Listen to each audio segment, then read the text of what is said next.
Yes, good morning. It is that time of the week again, start of another working week. It's 5:59 a.m. Yes, it's very light at this time now these days as we're approaching the summer, and it's time for another fragrance drive along. So what are we going to be talking about today? Well, I thought today we could talk about discontinued fragrances and really some of the ones that I kind of regret not buying, and now they're discontinued, and then maybe just finish up talking about should we actually buy discontinued fragrances, because you can still find a few on eBay, and yeah, we'll talk about maybe some of the issues you might have. So let's get into some of the fragrances, and particularly more brands than anything else, where there's some very nice discontinued fragrances which not just myself but other people are sad to see go. I'm going to actually start with Aramis as a brand. Now, Aramis are owned by the Estee Lauder company, and yeah, they're known mainly for that one really iconic old school Aramis original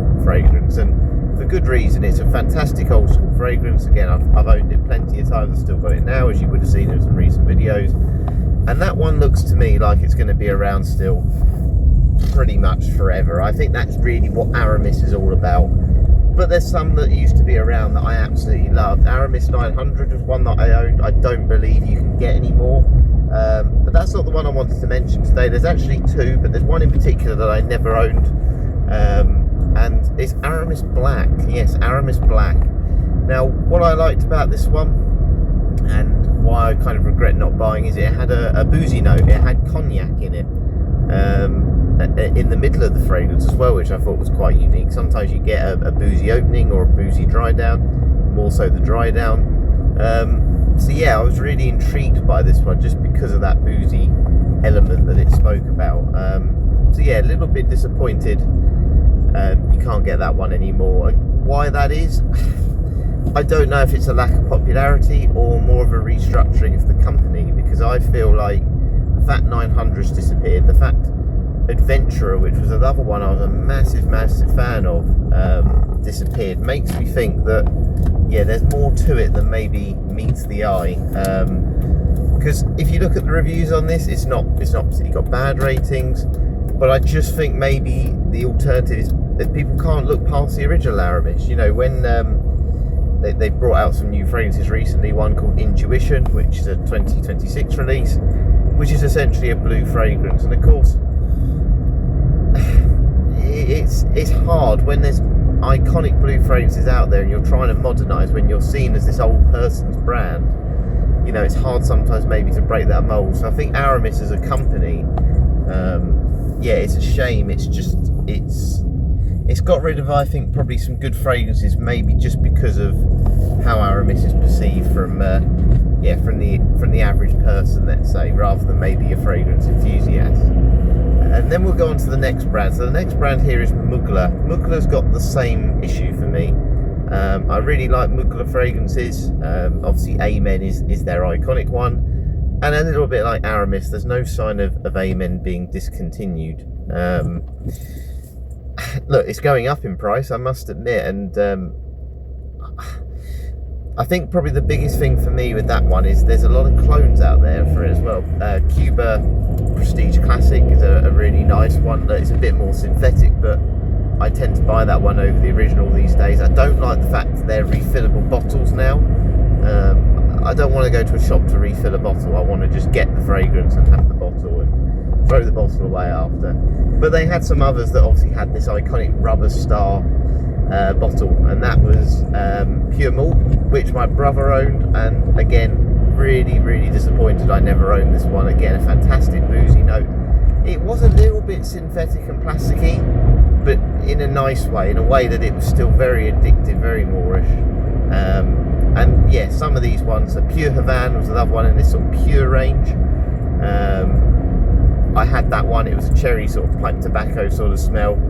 Amazing, one of the best fragrances. My brother, his regret is not getting that one, and my regret is not getting Pure Malt, which he had. So we both kind of missed out on each other there, and maybe didn't appreciate the fragrance as much as we should have done, purely because we just assumed they would have still been around, and yeah, when they suddenly weren't around, it was disappointing. But there were others in this line that we didn't have, and one's Pure one's called Cryptomint. Again, still in the same bottle.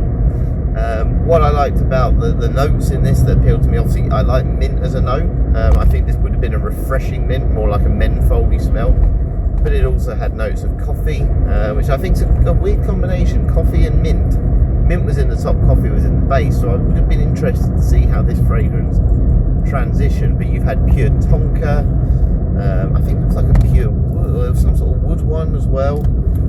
It's just really disappointing because these are fragrances that I'm sure people would have had some interest in and would have liked, and I think maybe more so in Mugler. Obviously it was a few years ago now Thierry Mugler passed away. I don't know how much that influenced things, probably not really, because a lot of these businesses would have been maybe on it, but it may have led to a restructuring and just a rebranding of fragrances. They've really gone into this alien line now, which I've had the Mugler Alien Man, and it's okay. It's got me compliments. It's just it doesn't wow me. It doesn't have a lot of character. And then you've had Alien Man Fusion, which I think has a bit of osmanthus in. Never done that well, that one. It's got a little bit more love in recent years, but when it first came out, again, is it a result of these other phrases being discontinued? I'm not sure. But yeah, it is a shame. It is a real shame when that happens. We're now going to move on to another one of my brands that I really enjoy, which is Tom Ford. And again, this is a fragrance I didn't own, and I wish I did. My brother owned it, but the issue with that one is it did leak, and we never maybe got the full length of it, and it was Champaca Absolute. This is a floral fragrance. This is a very, very strong floral, quite a dark floral fragrance. Champaca being the floral component. What's a shame with this one is the quality. You know, floral fragrances are,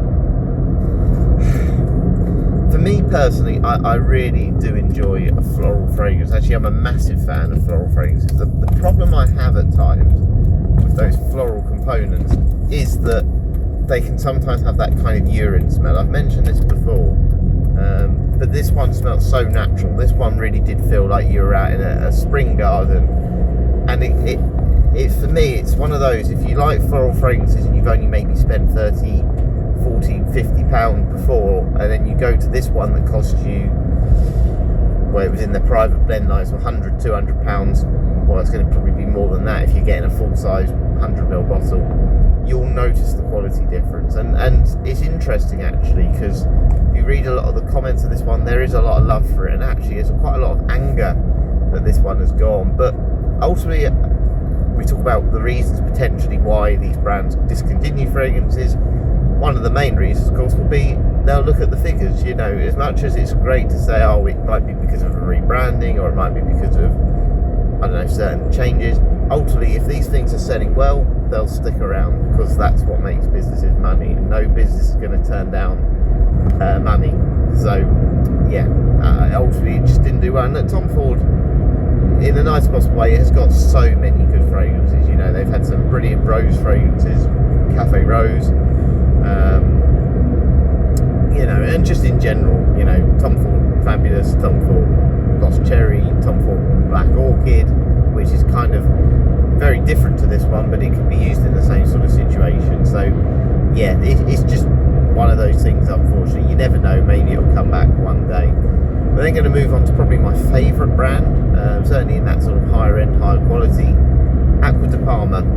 I'm going to mention two here. I said I was going to mention kind of ones I haven't owned, but I'm going to just quickly give a mention to Habano. Ebony Wood, essentially, this one was. It was part of their concentrate line. Acqua di Parma Habano, I first smelled 2019. I can already tell you it was May 2019. My brother was getting really into fragrances at the time, and we went to my nan's 80th party, which was in it was in this hotel. And the thing is he didn't know what fragrance to take, and he literally just bought these, and I'd never heard really of Acqua di Parma at the time. I had, because he bought me one for Christmas, but you know, I didn't know much beyond that. They could have just had the one Acqua di Parma Cologne Pure fragrance for all I knew, because that was the one I had. And he got a Habano, which it just was a different level. You know, it almost to me had this chocolatey vibe, which it doesn't, by the way. But when I first smelled it, I thought, oh, it's got like this nice chocolatey vibe. But Ebony Wood it's just very seductive. It did have this kind of gourmand feel to it, but wow, was it strong! Wow, was it a complicator! And honestly, it's a shame that this one's gone, because for me, in terms of more of a nighttime or winter wear type scent, this was. It's not even close, by the way. By far the best Acqua di Parma fragrance. You know, it costs. You know, because it was maybe being discontinued. I only ever bought it on eBay mainly, but I got 180ml, I think, for £70 ones. I also turned down one for £36, which I regret so much. Not 180ml, but yeah, 100ml bottle. And why I did that? Because I had a big bottle anyway, and that's the problem. I regret doing that. It's such a shame. And then you've kind of got these other ones that are obviously in the Blue Mediterranean line, which there's been a few discontinued from this. But my absolute favourite one of the lot was Ginepro di Sardegna. I hope I'm pronouncing that right. And it just had this really nice kind of aquatic sea-like feel, which again, a lot of these fragrances do. Of course they do. That's why they're Blue Mediterranean. They're meant to make you feel like a Mediterranean breeze, let's say. And this was just so nice. It's very rare for me with citrus fragrances or summer fragrances where I constantly go back to smell mine, because they don't have the same complexity as a winter fragrance, because they just have a bit more depth. You can have boozy notes, you can have vanillic, sweet gourmand notes, you can have more peppery notes. There's just more complexity, more things you can do with winter scents. There's more options. You just sometimes just want to smell clean with summer scents, and it's just a shame. Again, as we touched upon earlier, it's just a shame that these brands have got rid of them. But Acqua di Parma's released a new line now. I don't know how to pronounce it, mind you, but they've even got eau de parfum lines in the colognes, which they've always kind of only been eau de colognes. And as I said, sometimes these things, they'll look at the numbers and obviously they'll make changes, and maybe these new ones, when I do get around to trying them, which I'm absolutely certain with Acqua di Parma I will, maybe they'll make me love them even more. I think they discontinued Futura as well. It's still around at the minute, but I don't think that one's going to be around for the long term. The problem is with some of these higher end niche brands is I'd love to try them, but I don't see myself buying first. I'll have to find them in a shop, so it may be a trip into London to try them or whatever, just because unfortunately it's too big a risk. I can't afford to go and spend £200 on a new fragrance and then go, do you know what, I don't like it. I could have bought 5 or 6 reliable ones that I know and just been as happy with them. So yeah, it's difficult at times, and at Acqua di Parma I never will doubt the fact I'm sure they will be high quality, but yeah, actually getting them can be a bit of a risk at times. So I think as I'm getting a bit quicker than I thought, I think I'm going to very sort of quickly go into discontinued fragrances and why I sort of maybe steer clear. Now, just in my mind, obviously talking about some of those scents there's one in my mind there that I think, do you know what, if it was on eBay and it was a good price, would I buy it? And it's probably a Barno. The Barno was just so nice, and I've had that one. I have that scent memory of it, and maybe that's probably also stirred. But if I never smelled this one, I probably wouldn't feel like I need to get it. In general, would I buy discontinued fragrances? No, I wouldn't. But it's really difficult, because I can search Aramis Black, and I'll find it on eBay.